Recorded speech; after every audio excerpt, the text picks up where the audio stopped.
of the best and versatile offensive players of all time, and he's proven it for almost a decade and a half. At some point, we have to admit that ring culture may not be the answer to every single solution, and Harden's career is the perfect example why. That James Harden might be better and greater.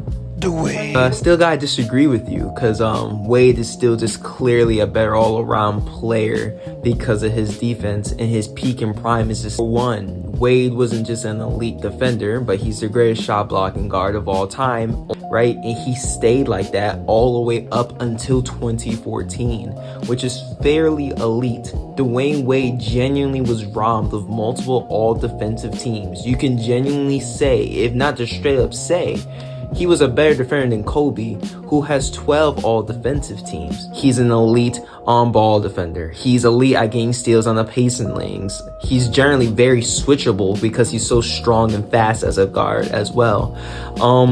But I'm here to talk about the overall talent standpoint. When Wade was in his prime from 2005 up to 2011, he was undeniably a top 4 player in the game, if not greater than that.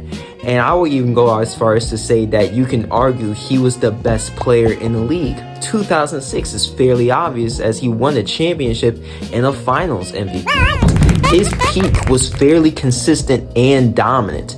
During that stretch of 2005 through 2011, he was unstoppable. What stopped him from winning even more championships than that was because of the lack of, help that he had. Oh my goodness. Okay.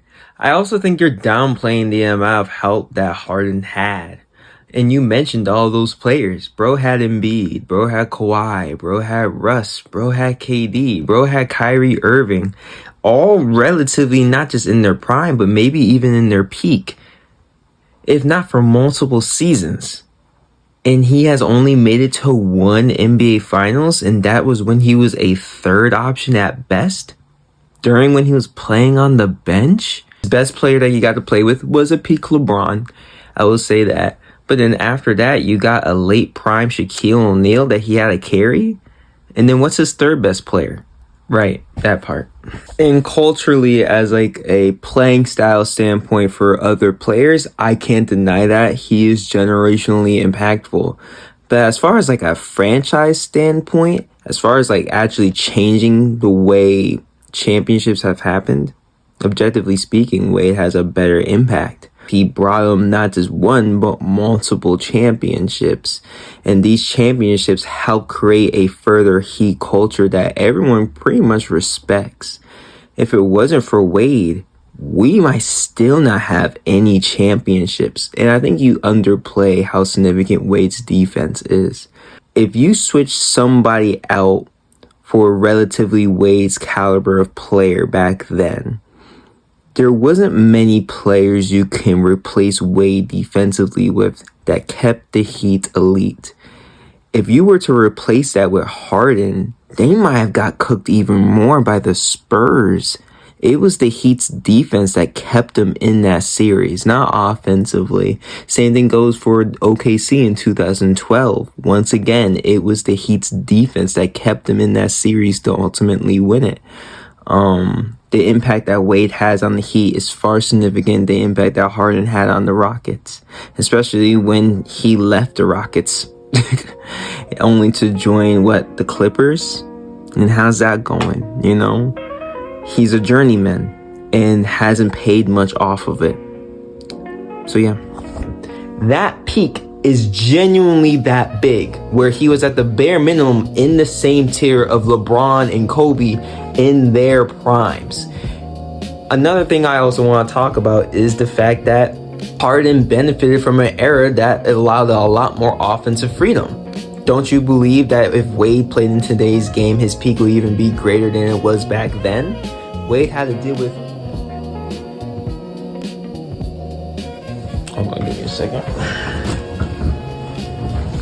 There's very little spacing, and there was still hand checking during that era. Even when the rule stopped in 2004, they still allowed the effects of it to linger because the rule was new, right?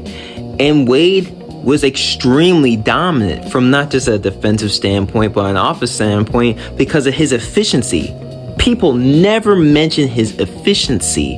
He was incredibly efficient with fairly high volume without even using the 3 ball. But I think I remember even you saying it. The closest thing we got to MJ is Wade. Harden is not in that caliber. You can argue he was the second best offensive player, only behind Curry, who's probably the GOAT offensive player. He was never in the conversation as the best player in the league. And even if he won it in 2018, he still will not be in that conversation. LeBron was always clearly better than him. Curry was always clearly better than him. And that was because of his playoff drop-off.